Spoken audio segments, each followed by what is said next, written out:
banal na misa dito, Father, sa Metropolitan Cathedral. And di ba, Father, kapag Translasyon Procession and palaging nag-preside is our dear Archbishop.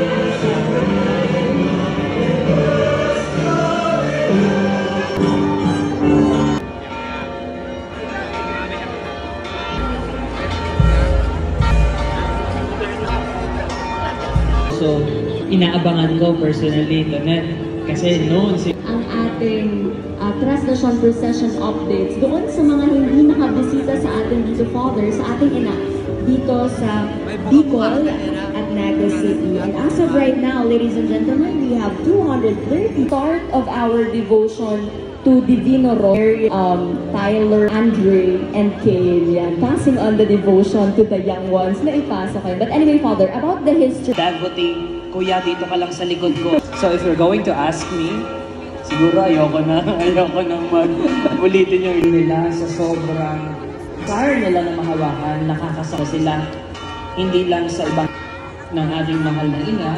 We need also to put ina para sa Father Cansubago, when we ask for a break, we have witnessed itong presyon and naman burak.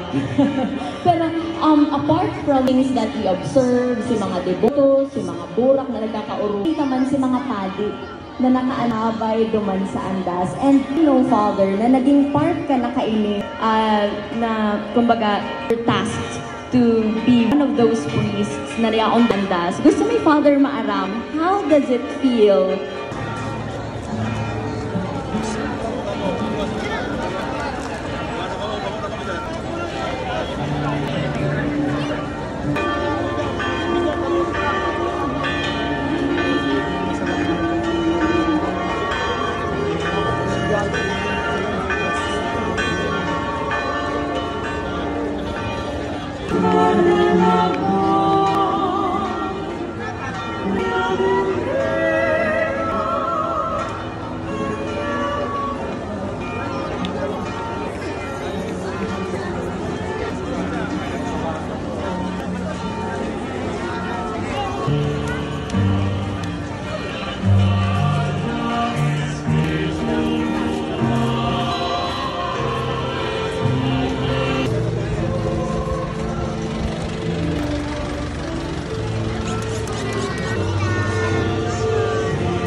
Viva el divino